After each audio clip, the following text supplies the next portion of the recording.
Jay Glazer, Fox Sports, had a great weekend. If you looked at his Instagram, he had had a great weekend. He may have had more fun at the induction ceremonies. He introduced Michael Strahan than anybody, and Jay joins us now. How are you, Jay? Doing great, man. You know me. Life's a party, buddy, and I'm life's bartender. Best story from the weekend you can tell. You know what? The best, actually, just sitting up there when everything began. And I look over, and I'm sitting next to John Madden, Marv Levy, and the commissioner, and I'm sitting there going, oh, my God, how the heck did I get up here? Thank you, God. Wow. It was amazing. And then at one point, look, it was really long. All right, I'm not going to lie to you. I'm sitting up there. It was, they went on and on. So I said, the only thing that can make this better, I'm going to have a couple beers. So, I grabbed a couple beers, sat up there. Randall McDaniel was kind of hiding it for me. And then Emmett came and he sat up there next to me, and we were just kind of hanging out, having fun, just shooting the breeze. It was all surreal, man. So you're up there at the Hall of Fame induction ceremonies having a couple of beers while everybody's giving their speeches. Yeah, absolutely. Did the commissioner have a beer, John Madden? No, he didn't have a beer. He did so. He at one point, I was sitting there and I was texting somebody, and he kind of hits me and goes, hey, you really got to deep texting somebody right now? You really got to do that? I said, I'm not. I'm sexting. he just looked at me in such disappointment. I'll make the segue, and it's I didn't mean to, but Brett Favre and the Packers are going to honor him, and it's next year. But so why is this season? I think is what it is. Wait, is that it? We're not. That's all we're talking about here for the Hall of Fame. Well, wait. What else did you? We're done? I asked you your best story, and you told me you're drinking beer. What else? Oh, man, no, the whole thing was unbelievable. Dude, I had my son out there. We rode in this little parade. Although at one point I turned a stray in during the parade, and there was one house. I said, I'm pretty sure I saw that house right there in like 7 episodes of Cops. It was quite the parade route. Did you cry? I got choked up when I was watching him watch the video that I did for him. And he came over to me also, and we had a couple of those moments. When we were at the Gold Jacket dinner the night before, and look, a lot of things don't affect Michael. I mean, he's done such big things now. Things, they kind of hit him afterwards.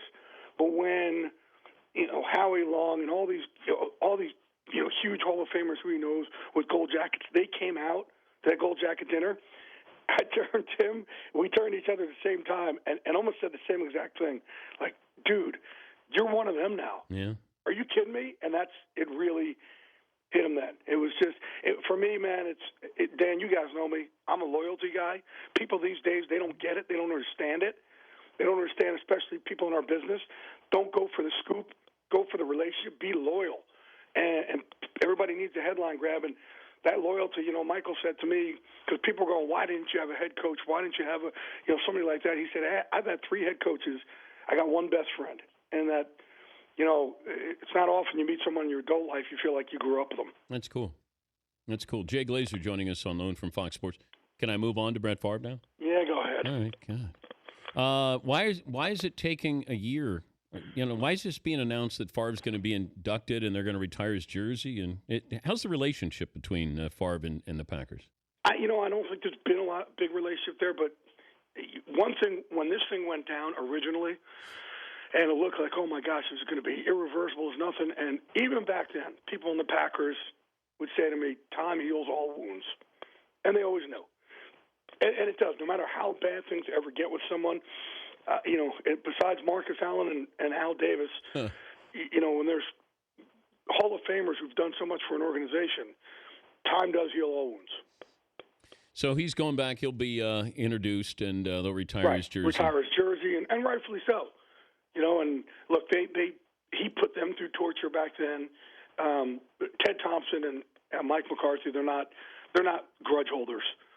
You know what I mean? And I do look at it and go, this guy had such an incredible career there. But he's flawed.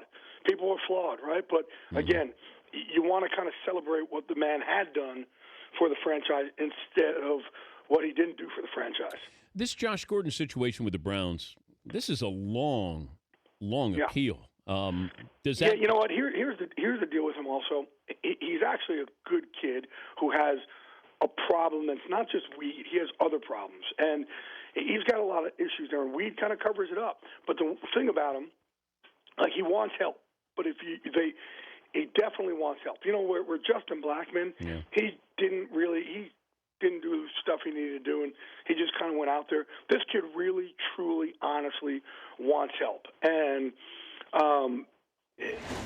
I think it's the type of situation where if you give him the death penalty and you whack him for a year, man, I don't know how he's going to make it through that. I really don't. You know, some guys, this program is supposed to be about rehabilitating guys and getting them back in, right? You don't just say, hey, you're banished and you're gone and that's it. You're trying to help somebody. A lot of these kids, you take them away from this one environment, and they just continue to downward spiral. And I think that'll happen with this kid if you boot him out. Yeah, I get does Ray Rice's suspension or lack thereof help Josh Gordon in any way? I don't know about that because anything over 2 games right now is going to be compared to it, right? Yes. Yeah, anything over 2 games, you're going to compare it. So I don't know. I don't know. I think they're 2 totally different situations. Commissioner was really defensive when that makeshift press conference they had. If you're confident with what you did, he just came off defensive. Why? Yeah, I mean they're getting crushed over it, and rightfully so. I mean, it's just, hey, a guy's going to get booed out for a year, and another dude knocks his wife out in an elevator and kind of drops her, and he's frustrated because she won't wake up. I mean, if there's ever a reason a guy's going to get an awful lot, and kind of gives his right up to play a violent sport, that's it. Yeah, you're going to be violent with a woman, man. You can't get more gutless than that, dude. I'm sorry. Yeah, it's just no matter what. Okay, I cannot ever look at this and agree with it. And you know me, I live in 2 violent worlds. Okay, but that's man against man. It's completely gutless. You put your hands on a woman. There's never an okay for it ever. Yeah, but the commissioner knows that, Jay. Why would what could happen? What could have happened? What do we not know where he would validate 2 games seems to be enough for a first-time offender? I don't know. I can't answer the question. And I know they haven't seen the tape.